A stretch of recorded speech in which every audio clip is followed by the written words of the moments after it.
काफी साल हो गए, मैं क्या मोस्टली 15 साल हो गए होंगे। तो रजौरी में बहुत अच्छी पालना मिली, यहाँ भी बहुत प्यार मिला दीदी से, भाई साहब से, आप परिवार से। बाबा का इतना सुंदर परिवार मिला है कि सच में जीवन बदल जाता है, सोच बदल जाती है। अगर मैं आपको अपना बाबा से मिलने से पहले का अनुभव बताऊं तो कोई मेरे से मिलने को तैयार नहीं। आई वॉज वेरी वेरी गुस्से वाली, मतलब इतनी गुस्से वाली कि कुछ भी कह दो मेरे को आग लग जाती थी। तो बाबा के पास आने के बाद बहुत चेंज आया। अब हर चीज लगती है कल्याणकारी, कि जो भी बाबा कर रहा है, जो भी अभी भी प्रकृति में बहुत खेल आ रहे हैं, खेल कम नहीं होते। रादर मैंने देखा है बाबा से जुड़ने के बाद खेल बढ़ जाते हैं। बाबा बहुत परीक्षाएं लेता है और प्यार भी करता है कि परीक्षाओं में से पास होना है। ये सबसे बड़ी बात बाबा की है कि वो हमें इतना प्यार करता है ना, कि सामने सब कुछ लाने के बाद भी वो उसका कहना होता है कि तेरे को सिर्फ पास होकर बताना है। तो वो एक पास होने की जो भावना होती है ना, वो तुमको बहुत एनकरेज करती है और आगे बढ़ाती है कि नहीं, मेरा जीवन हुआ क्यों। मेरे से कई बार मैं अपने से बहुत क्वेश्चन करती हूँ कि मैं क्यों पैदा हुई, किस लिए हुई। कोई तो रीजन होगा, कोई तो, क्योंकि मेरे पेरेंट्स के बच्चे बचते नहीं थे, मेरे कोई भाई बहन नहीं बचे, I am the only child. तो जो भी होता था उसकी डेथ हो जाती थी आफ्टर 3-4 मंथ्स, आफ्टर 3। और मेरी मदर बोलती है कि तू भी जब हुई थी ना, तो उस टाइम डॉक्टर्स ने बोल दिया था कि पता नहीं, कुछ नहीं कह सकते।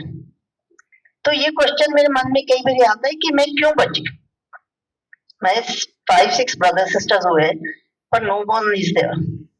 तो क्वेश्चन मन में आता है कि बाबा कोई तो रीजन होगा। तो परमात्मा ने, और मैं भगवान को मानती नहीं थी, बिल्कुल नहीं मानती थी। मेरी शादी हुई, मेरे लॉस बोलते गुरुद्वारे जाते थे, माथा टेको, तो मुझसे माथा नहीं टेका जाता था। मैं कहती थी फालतू बातें हैं।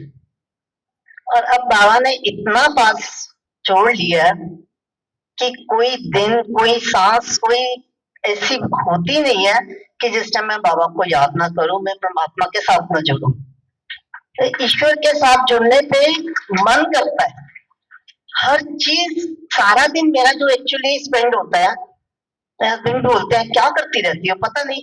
और कई कहते हैं आप कैसे टाइम पास करते हो, और मैं उसी में रमी रहती हूँ, क्लासेस सुनती रहती हूँ, पढ़ती रहती हूँ, लिखती रहती हूँ। और बाबा ने हर काम से जैसे छुड़ा दिया, रिलैक्स।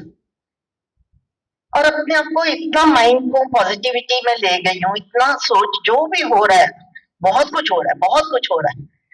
कोई भी आत्मा छोड़ती नहीं है, क्योंकि वो कार्मिक अकाउंट है।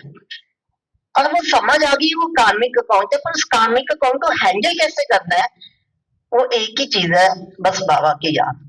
कि बाबा तू जाने तेरी लीला, सब खेल है, ड्रामा है, तो उसको हम वाह करते जाएंगे ना, तो अपने आप एक दिन एक दिन बाबा उसको क्लियर कर देगा।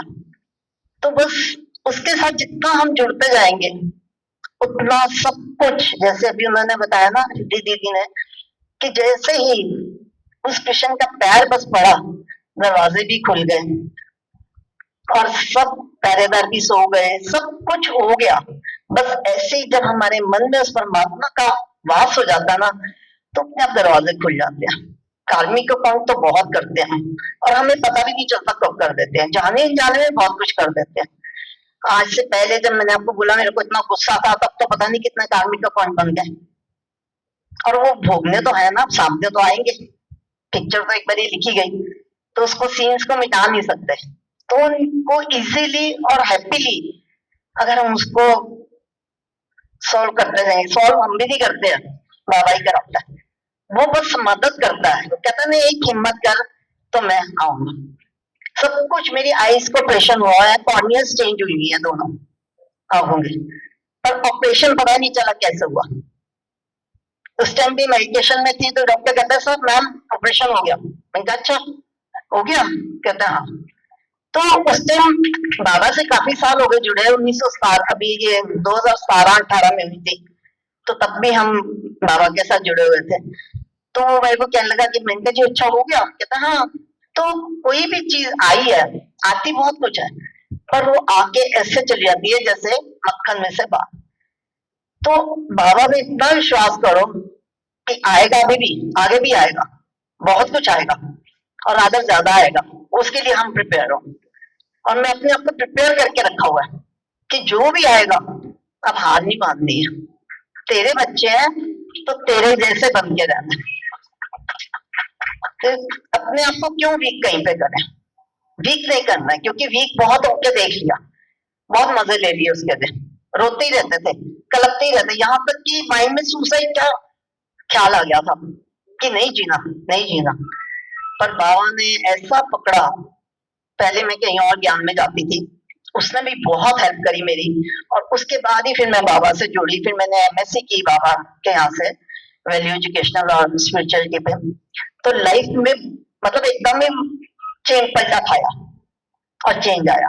तो जब एमएससी की तो लगा अरे कुछ भी नहीं आता हमें, तो हम तो बहुत पीछे हैं, हमें तो समझ ही नहीं है ये कर क्या रहे हैं, हम अपनी जिंदगी से कैसे खेल रहे हैं।